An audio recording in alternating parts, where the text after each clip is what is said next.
for Alivelihood, New Adventures as We Age. And you might know that I interview people over age 50 who've started any new adventures in their lives.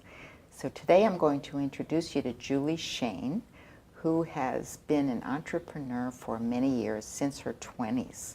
So let's find out how Julie got to where she is today. And welcome, Julie. Thank you, Kamra. Thank you for having me. Good to have you here. Yes, so we want to know about how you got to where you are.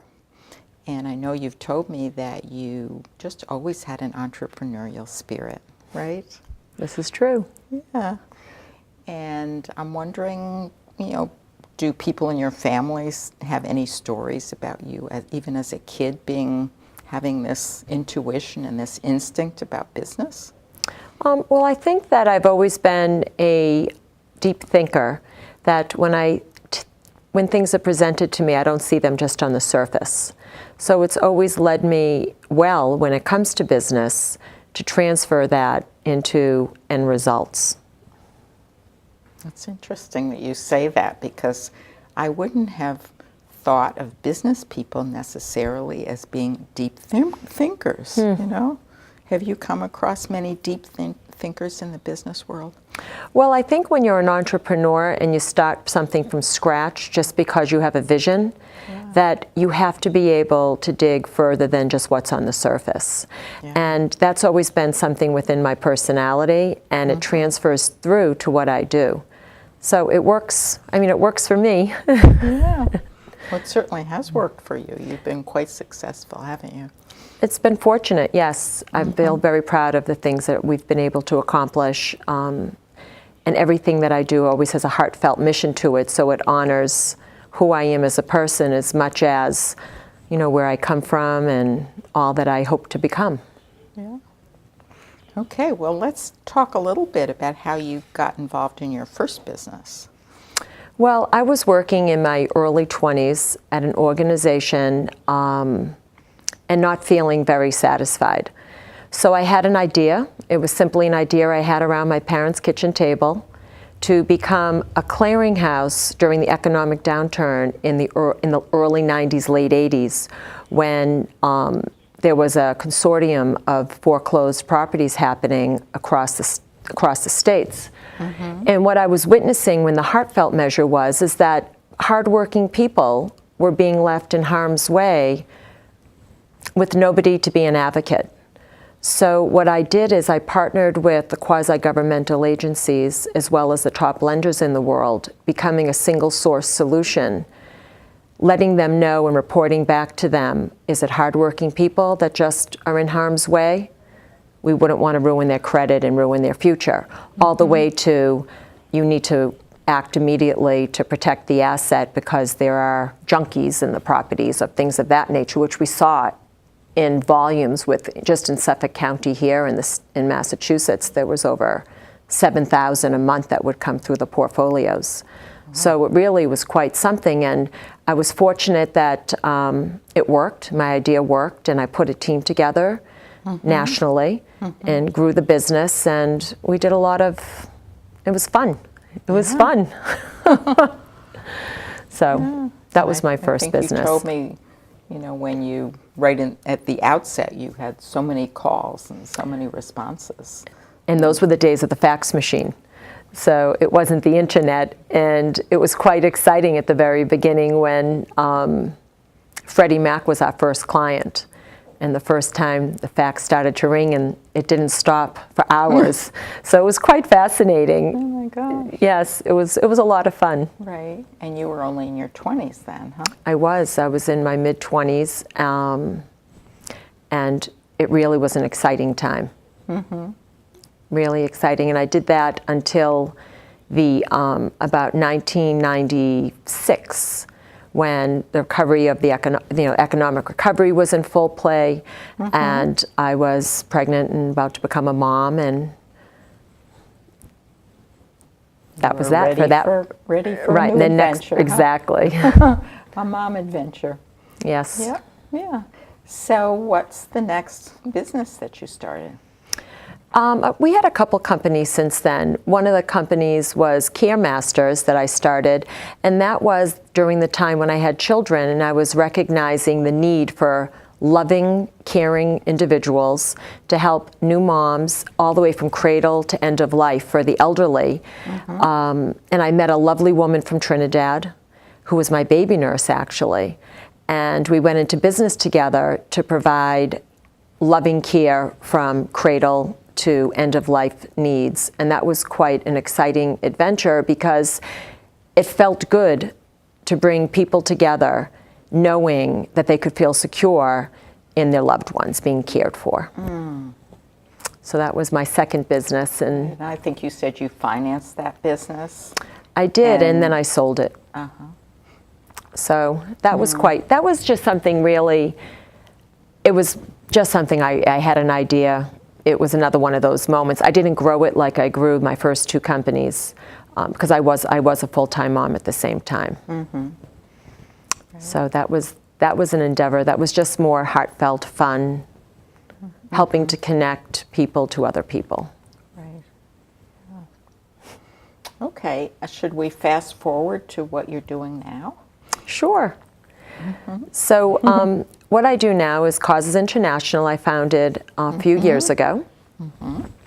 And I founded Causes International when I became aware of a report that in 2008 in the United States, there was over 3 million tons of electronics discarded, with less than 14% being properly recycled. And the EPA recently reported that in 2012, we've gone from 3.16 million tons to 9.4 million tons. And when I started researching what that really meant, it was quite devastating.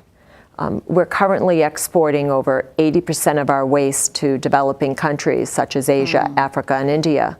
Right. And I think we have a photo here of a couple of photos that are telling, aren't they? Right. It's devastating of the global impact that's being done to the environment and humanity because there are no mechanisms in place for the safe destruction of these electronics that are highly toxic.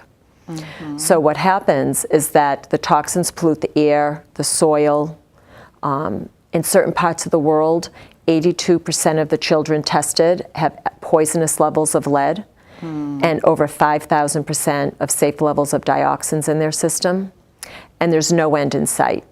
So I founded Causes International as a philanthropic endeavor to bring awareness, action, and accountability into the lives of everyday people, letting them know there are solutions. Turn your electronic waste into charitable giving without writing a check. So we're very fortunate that we partner with nonprofit organizations, charities, municipalities, hospitals, all sorts of organizations, and for-profit organizations, giving them solutions to turn their retired electronics into funding to the greater good. And how do you make these arrangements to partner with well, you know, the beauty of coming in my 50s, as you say, I just turned 50 this past December, that the people I work with are all seasoned professionals. So everything's about relationships and results. And everyone that I work with throughout the country, the team of people at Cause International, have strong relationships in the marketplace. So nonprofits hear about us, for-profit organizations hear about us, and then once we do, we customize solutions to honor the mission and the integrity of whichever partner that we're working with. So can you give us an example of what a customized solution might look like? Surely. I can give you a couple of examples. We're partners with the Dana-Farber Cancer Institute here in Boston and their fundraising arm of the Jimmy Fund. So we've worked out a consortium of opportunities with them, everything from holding quarterly collection events for the doctors, nurses, and families at the Dana-Farber Cancer Institute. They get to bring their devices to work and know that they're properly disposed of.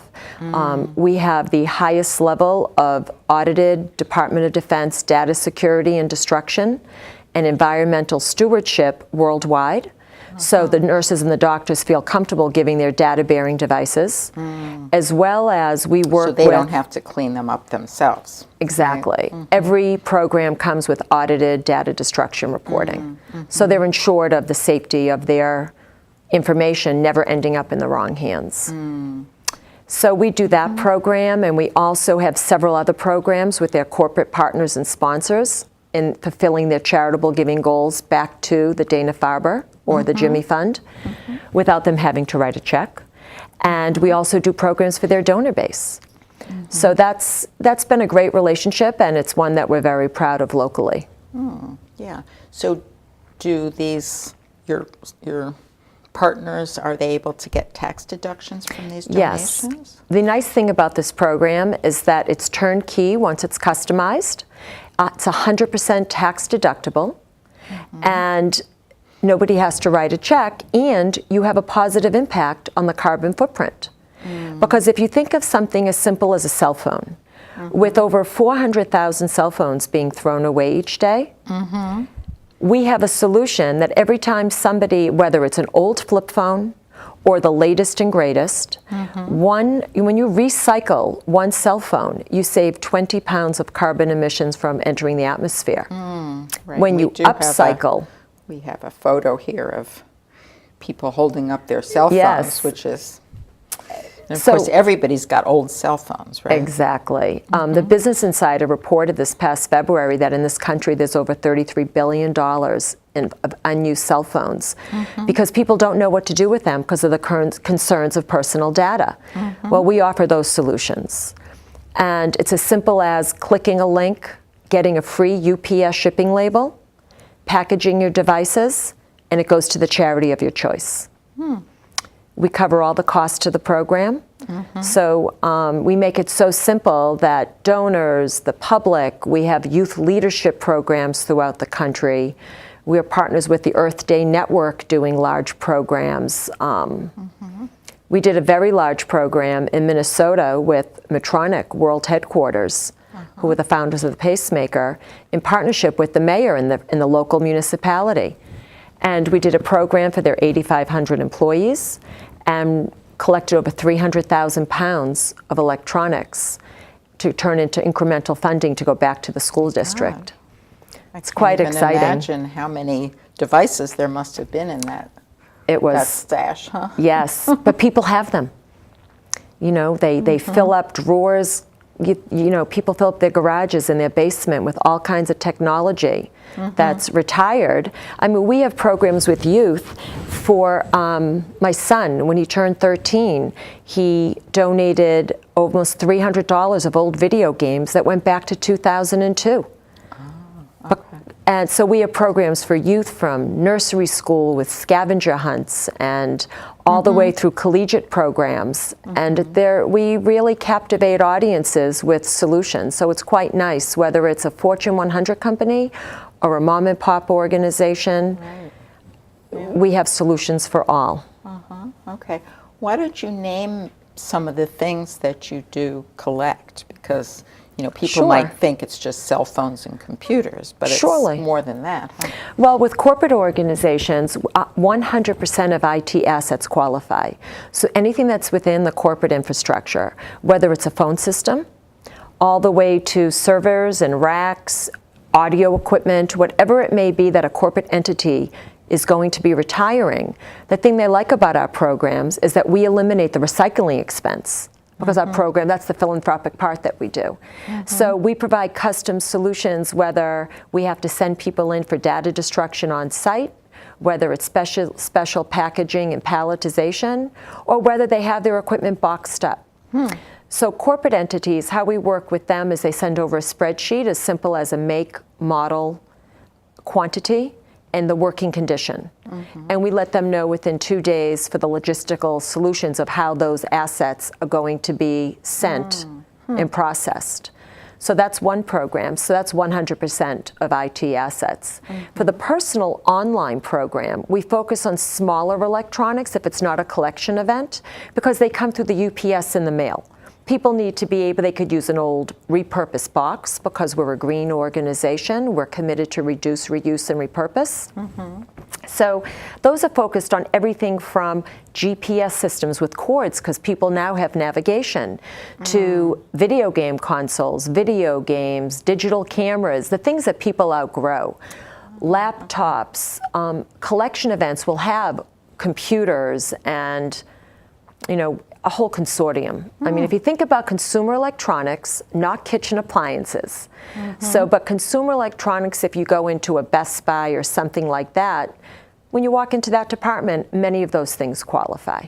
Right, okay. I'm just thinking of all the things I have in my house that I could be donating. Right. Yeah. So, you know, one person's trash is another person's treasure. And the reason that we're able to create value is because of our global remarket. We are in 10 countries, and we service over 100 countries across the globe. And we have a global remarketing strategy that when there's no secondary market value in the United States, we are able to package and palletize into markets across the globe that have a high demand for retired devices. So what would those markets be? So think about this. Those markets could be that you have phones that are 7, 8 years old, say. I'm using cell phones because everybody can relate to those. So people have the razors, the razors or the chocolates, the pre-smartphone models that have no secondary market value. But there are families, say in Malaysia, where there are no telephone lines, that the only way they communicate is through a cell phone. So that's when truly it becomes a treasure to somebody else. And that old razor may turn into $9, $10, $15 of charitable giving, and there are hundreds of thousands of them. So the way we create incremental funding is, if you think about it in the lowest common denominator, we have programs with organizations that their goal is to get 1 million devices donated to their cause. So in the lowest common denominator, when you think if you get 1 million broken flip phones, okay, that turns into $500,000 in charitable giving without anybody writing a check. That's how we create funding. So everything from there, and then it goes on from there. And we're actually launching a really exciting program this coming May, that for every 1 million cell phones that are donated, we will be, everybody gets entered to win. And the winner that gets chosen gets $25,000 as a thank you. And the charity that they donated to gets a matching $25,000. Because we're in line, hopefully, to keep close to 15 million devices out of landfills between now and the next 48 plus months. That's your goal, huh? We're on track for it. We have a lot of relationships that have very large spanses of influence, and through those relationships, that's what's targeted. Yeah. So let's talk a little bit about what your knowledge about what does happen when devices like this are, you know, gotten rid of in other countries, I guess, and what havoc is wreaked by those. Yes, it's quite devastating. What's happening is there are burn houses that are set up that in the open elements, you can see there's a child. I have a picture in here of children playing in their yard with death all around them, with the black smoke filled with cancer-causing toxins. Because so what's burning there in that picture? Electronics, to get the precious metals. So what happens is they use pure nitric and hydrochloric acid to get the tiny precious metals, because that's how then they go and they sell the metals, and that's how they make money. And there's no protective mechanisms in place to do that in a secure way. Yeah. You know, you'll see that we have photos of people using the polluted water for their personal use, animals drinking the polluted water, people cleaning their fish in the polluted water. It's just so devastating to see. And then the cycle's complete because we drink the animal's milk, eat the animal's meat. If something's not done to bring solutions, what's going to happen to the atmosphere? What's going to happen to humanity? It's truly a tugging of the heartstring. And the nice thing about it is you take an action here to make a positive impact. Not only are you helping the environment locally, and you're helping the charity of your choice, but you're affecting those people across the globe. Yeah. Right. Yeah, and we have a picture also of a young boy in Africa, you said, just surrounded by piles of trash, huh? Yes. Which probably will be burned at some point. It's lined up to be burned. It's quite devastating. Yeah. What are the diseases that people get from this toxic waste? Well, you'll see all types of autoimmune diseases, cancer-causing dioxins. It affects every organ in the body. They say that the E-Stewards holds the highest level of certifications for proper recycling of these components, and it's quoted that when these elements are burned at low temperatures, they're the most toxic components known to humankind. It's quite devastating. They think the most toxic to humankind, and it's being burned 24/7 in these developing countries. Remarkable, huh? That we do this without thinking about it, really, most of us. I just think that people, it's not something, because in the States here, we're just not made aware of it. So, you know, it takes one person to start a village, so to speak, and our goal is every time one person makes a positive change, it can affect others to follow. So if we can bring the awareness into the lives of others and they learn about the toxic harms, and then forevermore that person isn't throwing things in the trash. Yeah. So what do you do to raise awareness? Well, we have all different types of educational platforms, from, like I said, K through collegiate.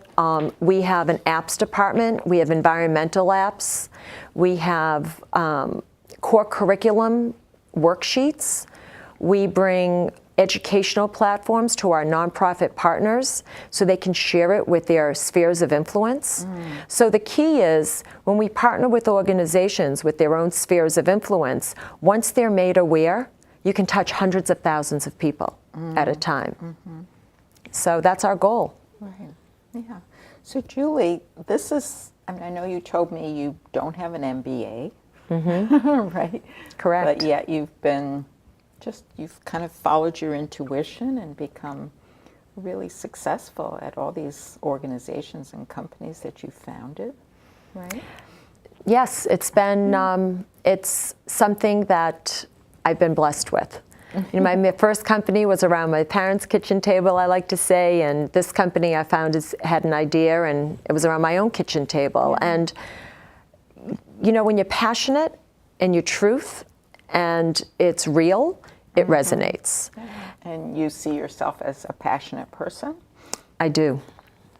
I do. People, that's what they say. That's what they say about you, huh? You know, just today I was speaking with the president of an organization in Indiana that we're launching a program. It's going to be called Greening Indiana. And this organization is taking it to the entire state, and it's quite exciting. And he said that the passion resonates, and now he's passionate, and he's going to take it throughout the state of Indiana. And it's quite exciting, because when you have like-minded people that care about the greater good and giving back, it makes everybody feel good. Like he said, it's a win-win. So we do, as I said, it's a philanthropic endeavor. So with causes, you know, I was very fortunate in my early careers that we invested wisely. And I was able to do this program where we cover all the expenses to the program that are quite high, because not only do we provide custom-coded programs and solutions, all the marketing materials, the development, website designs, execution, shipping, insurance, data destruction, recycling, all these expenses, and we're able to give the majority back to the cause at hand. And you know, even though it may only be pennies on the dollar at times, when you're dealing with the high volume and the potential for high volume, there's plenty for everybody to go around. Well, it sounds remarkable to me to have even dreamed this up. But Thank you. know, I think your first company, even in your 20s, sounds really complex. You know, It was fun. It was busy. We put together a team of 1,100 people nationwide, 1,100 plus people representing the company, and that's actually how I met my husband. So my husband, my business attorney, worked for him. And I was very fortunate that I met my husband, and he's a seasoned entrepreneur, and I've been blessed. Right. Does he get involved in your causes work as well? You know what? We're wonderful advisors to each other on all of our businesses. So though he's not involved in the day-to-day, he is definitely a strategist that I value on a regular basis. If it wasn't for him, I probably wouldn't have had the idea, because he had a client way back about 4 years ago that was just talking about the electronic waste and things that were going on, and it triggered me to look into it further. And that's when I started hearing about things and researching it. And he's an advocate for what we do, and he's truly my life partner. I'm very lucky in all areas, personally and professional. What is his name? Tom. Tom Shane. Tom Shane. Yep. I know I'm smiling, but I just feel I'm been married almost 20 years, and it's really terrific. Well, I hope he's watching. Yes, me too. Yeah, so in the last few minutes that we have together here, I just wanted to see if you could reminisce a little bit maybe about what there is about your growing up period with your family that may inform who you are today. Well, I am who I am today because of my upbringing from my parents. My parents had strong moral grounding.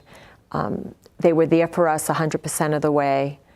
They believed in us when we didn't believe in ourselves. And especially my mom. My mom wasn't just a role model that I don't know if I could ever live up to for the role she played in my life. And during being a deep thinker, it started when I was young, she was there believing in me and encouraging me in every aspect of my life.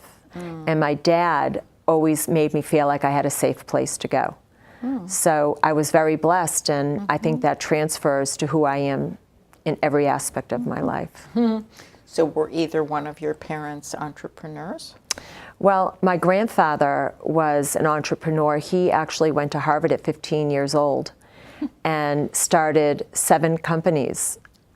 So he was a clearinghouse basically in Brookline here. Brookline and Newton, he built the post-war. He owned everything possible from the lumber yards to the construction companies to the plumbing supply houses to the electrical houses, and built neighborhoods. So he was an entrepreneur in his own right. Unfortunately, he died at a young age at 68. Was that on your mother's side or your My dad's? dad's. But he died with a smile on his face. He was telling a joke. And my mother's side, her mom was a huge influence on my life as well. She was a contemporary woman way back beyond her, before her time, and where she just was dynamic and quite an influence on me as well. Right, so you come from good stock, you feel. I sure hope so. Right, and do you have siblings? I do. I have 2 brothers. I'm the youngest of 3. And it was really, very Leave It to Beaver type upbringing. My mom was like Judith Cleaver. She was lovely in every sense of the word. Still is, I should say. She still is. She still is. I shouldn't say was. Good, yeah. Okay, well, I want to maybe put this picture up again of just the image, your logo, I guess it is, right, of causes. And I'm sure you would want to encourage people to consider next time they find a bunch of junk in their in their house and wonder what to do with it, that now they know. They should donate it. They should donate it. And any organizations that are in need of funding, corporate entities that want to expand their commitment to environmental stewardship and sustainability and philanthropic giving, this is what we do, and we do it every day, and we're grateful to have the opportunity to be here and share it with you. Yeah. Okay, so thank you so much for coming, Julie. Thank you for having me, Karma. And join me next time when I will have another guest for you in a couple of weeks on Alivelihood, New Adventures as We Age.